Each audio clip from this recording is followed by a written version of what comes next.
მოგესალმებით ეთერშია დასოტევის საინფორმაციო გამოშვება დღის მთავარ სიახლეებს მარია მელიევა გაგაცნობთ.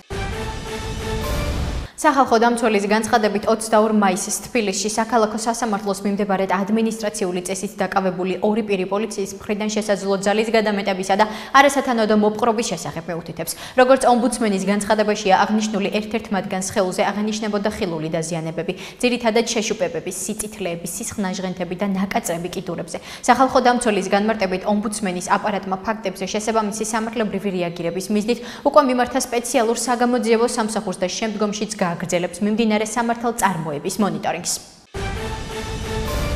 არსებულ სინდისის პატიმრებს დაემატა ზურაბ გირჩი ჯაფარიძე, კაცი, რომელიც ამ ქვეყნის გამორჩეული პატრიოტია. ვერანაირი რეპრესია ვერ მოერევა თავისუფლების მოყვარე ადამიანების ურყევნებას დაიცვან თავისი ქვეყნის დამოუკიდებლობა. ერთ-ერთი ასეთი გამორჩეული ადამიანი და პოლიტიკოსია ზურაბ ჯაფარიძე. ამის შესახებ ლელო ძლიერი საქართველოს ერთ-ერთი ლიდერი. ბადრი ჯაფარიძე სოციალურ ქსელში წერს, რითაც კოალიცია ცვლილებისთვის ერთ-ერთ ლიდერ ზურაბ ჯაფარიძის დაკავებას ეხმაურება. როგორც ჯაფარიძე აღნიშნავს სასამართლოს ხდომაზე, ვნახეთ თუ როგორ დაირღვა მოსამართლე შვანგირაძის მიერ ზურაბ ჯაფარიძის ყველა უფლება. შესაბამისად მან მიიღო ის გადაწყვეტილება, რომელიც მას მიაჩნია სწორად და ასახავს მის პრინციპულ დამოკიდებულებას ამ უსამართლობის მიმართ. კიდევ ერთხელ ვნახეთ თუ როგორ დაირღვა სასამართლოს მოსამართლე შვანგირაძის მიერ ზურაბ ჯაფარიძის ყველა უფლება. ეს ყველაფერი არის დროებითი, განაცხადა ბადრი ჯაფარიძემ.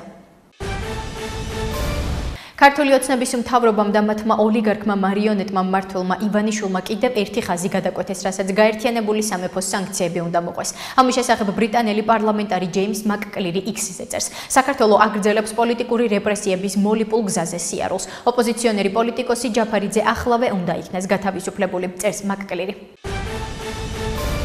რადიკალების სურვილია დადგან სპექტაკლი და საკუთარ პატრონებს კიდევ ერთხელ მისცენ საფუძველი ისაუბრონ სრულიად უსამართლო და კონტექსტიდან ამოვარდნილ თემებზე. თითქოს საქართველოში ვინმეს დევნის. ეს მათი მხრიდან არის სრულიად შეგნებული გადაწყვეტილება. ამის შესახებ პარლამენტის საპროცედურო საკითხთა და წესების კომიტეტის თავმჯდომარე დავით მათიკაშვილმა განაცხადა, რითაც ოპოზიციონერი პოლიტიკოსის ზურაბ გირჩი ჯაფარიძის დაკავებასთან დაკავშირებით დასმულ შეკითხვას უპასუხა. მისით მით თუ კი ვინმეს სურს, რომ თავიდან აირიდოს პატიმრობა, მაშინ სამართლებრივად უნდა მოიქცეს. როგორც მათიკაშვილი აღნიშნავს, პატიმრობის შეფარდება არა დევნა, არამედ კანონით არსებული დანაწესის შესრულებაა.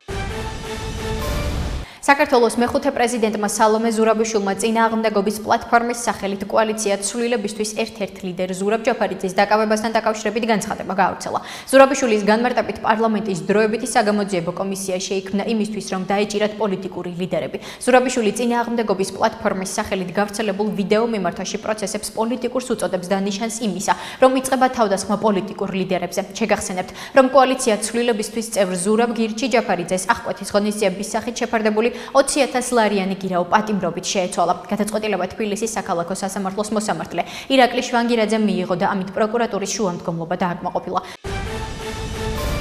რელიგიის საკითხთა სახელმწიფო სააგენტოს დელეგაცია ამერიკის შეერთებულ შტატებში ვიზიტის ფარგლებში შტატების საერთაშორისო რელიგიური თავისუფლების კომისიის თავმჯდომარე სტივენ შნეკს, კვლევისა და პოლიტიკის მიმართულების დირექტორ გილერმო კანტორის და პოლიტიკის ანალიტიკოს დილან შექსნაიდერის შეხვდა. აღნიშნული შესახებ ინფორმაციას რელიგიის საკითხთა სახელმწიფო სააგენტო ავრცელებს. მათივე ცნობით ASHISH საერთაშორისო რელიგიური თავისუფლების კომისია არის ორგანიზაცია, რომელიც ანგარიშებს ამზადებს ამერიკის კონგრესისა და პრეზიდენტისთვის, რათა მათ რელიგიური თავისუფლების პოლიტიკის დაგეგმვა დაეხმაროს. შეხვედრის დასასრულს სააგენტოს თავმჯდომარემ მასპინძლებს საჩუქრად რელიგიის სააგენტოს გამოცემები, ოკუპირებული მემკვიდრეობა და რელიგიები საქართველოში გადასცა. შეხვედრას ესწრებოდნენ ამერიკის შეერთებულ შტატებში საქართველოს საგანგებო და სრულუფლებიანი ელჩის მოვალეობის შემსრულებლის მრჩეველი სანდრო ინაშვილი, რელიგიის სააგენტოს სამართლებრივი უზრუნველყოფის სამსახურის უფროსი დავით დავითაშვილი და სამართლებრივი უზრუნველყოფის სამსახურის მთავარი სპეციალისტი ალექსანდრე შეყილაძე.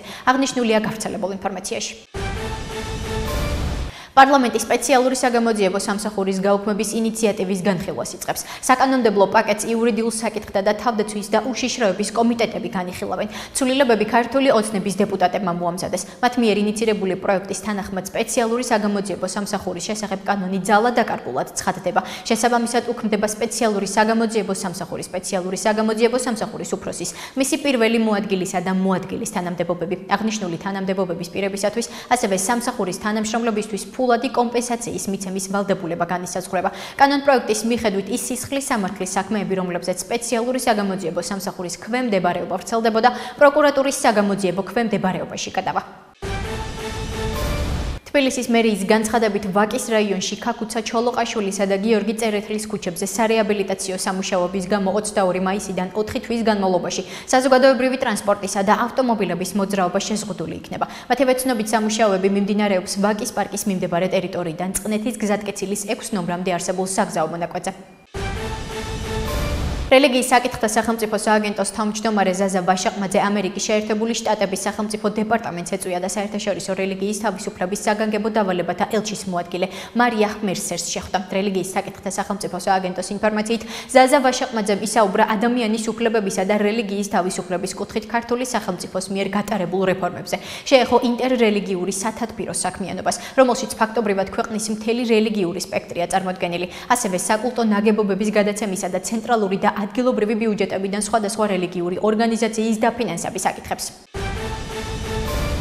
რადგან საქართველოს ყველა სახელმწიფო ინსტიტუტს ქართული ოცნების რეჟიმი აკონტროლებს, მოვუწოდებთ საერთაშორისო ორგანიზაციებს, მკაცრი შეფასება გამოხატონ ოპოზიციონერი პოლიტიკოსების, ყოფილი პოლიტიკოსების, არასამთავრობო ორგანიზაციების წარმომადგენლების, ჟურნალისტებისა და სხვა პროფესიის წარმომადგენლების პოლიტიკური დევნის თაობაზე. ამასთან მოვუწოდებთ ეუთო ოდირს შემჭიდროებულ დროში დაიწყოს პოლიტიკური პატიმრების სისხლის სამართლის პროცესების მონიტორინგი საქართველოს პრეზიდენტ სალომე ზურაბიშვილის მიმართვის შესაბამისად. ამის შესახებ არასამთავრობო ორგანიზაციების ნაწილის განცხადებაში აღნიშნული სანქცირებული მართლმსაჯულების სისტემის მეშვეობით რეჟიმი ცდილობს დააზიანოს ქვეყანაში მიმდინარე უწყვეტი პროტესტი, ძალით მიაღწიოს პარლამენტის ლეგიტიმაციას და ველიდან გააქროს დემოკრატიული პროდასავლური ოპოზიციონერი პოლიტიკოსები.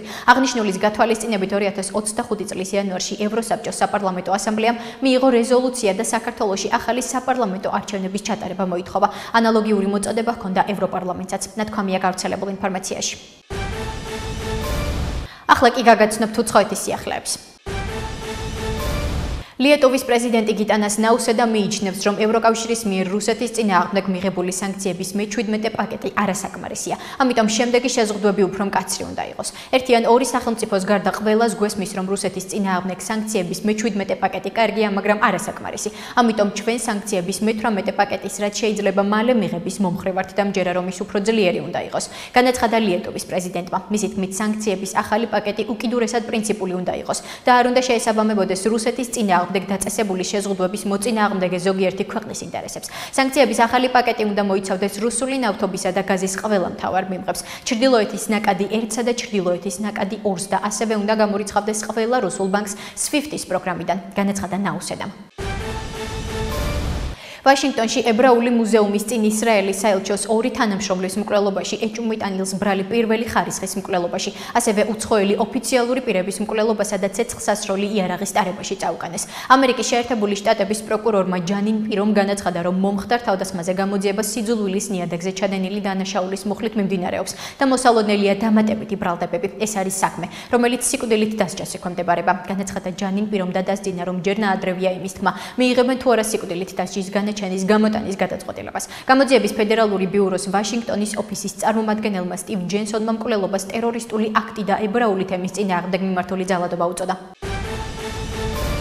ისრაელის პრემიერ-მინისტრ ბენიამინ ნეთანიაჰუს განცხადებით გაერთიანებული სამეფოს პრემიერ-მინისტრმა კირ სტარმერმა და სხვა ქვეყნების ლიდერებმა ფაქტობრივად განაცხადეს, რომ ჰამასის ხელისუფლებაში დარჩენა სურთ. მისი თქმით, კირ სტარმერს, ემანუელ მაკრონს და მარკ კარნის სურთ, რომ ისრაელი დამშვიდდეს და შეეგუოს იმ ფაქტს, რომ ჰამასის მასობრივი მკვლელობების არმია გადარჩება. ნეთანიაჰუმ განაცხადა, რომ ჰამასის ისრაელისა და ებრაელი ხალხის განადგურება სურს. შეგახსენებთ, გაერთიანებული სამეფო, საფრანგეთი და კანადა ისრაელის მიერ ღაზას სექტორში სამხედრო ოპერაციის გაფართოებას გამოეხმაურნენ და განაცხადეს, რომ თუ ისრაელი ოპერაციას გააგრძელებს, რეაგირება ექნებათ. არ გავჩერდებით უმოქმედოდ, სანამ ნეთანიაჰუს მთავრობა ამ აღმაშფოთებელ ქმედებებს ახორციელებს. თუ ისრაელი არ შეწყვეტს განახლებულ სამხედრო შეტევას და არ მოხსნის ჰუმანიტარულ დახმარებაზე შეზღუდვებს, საპასუხოდ შემდგომ კონკრეტულ ქმედებებს განვახორციელებთ. აღნიშნულია სამი ქვეყნის მთავრობების ერთობლივ განცხადებაში. ამერიკის შეერთებული შტატების პრეზიდენტ დონალდ ტრამპის ადმინისტრაციამ ჰარვარდის უნივერსიტეტს უცხოელი სტუდენტების მიღების უფლებამოსილება გააუქმა. ინფორმაციას როიტერსი ავრცელებს. აშშ-ში და უსაფრთხოების მდივანმა კრისტი ნოემმა სოციალურ ქსელში დაწერა, რომ ადმინისტრაციამ ჰარვარდის სტუდენტური და გაცვლითი პროგრამის ვიზიტორთა პროგრამის სერტიფიკატი კანონის შეუსრულებლობის გამო გააუქმა. ნოემმა უნივერსიტეტი ძალადობის, ანტისემიტიზმის წახალისებასა და ჩინეთის კომუნისტურ პარტიასთან კოორდინაციაში დაადანაშაულა. და ეს იყოს გაფრთხილება ქვეყნის მასშტაბით ყველა უნივერსიტეტისა და აკადემიური დაწესებულებისთვის. დაწერა მან სოციალურ ქსელში. Reuters-ი წერს, რომ დონალდ ტრამპის ადმინისტრაციის ეს გადაწყვეტილება აიძულებს იმ უცხოელ სტუდენტებს, რომლებიც უნივერსიტეტში სწავლობენ, სხვა უნივერსიტეტებში გადავიდნენ ან იურიდიული სტატუსი დაკარგონ. ჰარვარდმა განაცხადა, რომ ტრამპის ადმინისტრაციის ეს ნაბიჯი უკანონოა. ასეთი იყო მიმდინარე სიახლეები მომავალ შეხვედრამდე.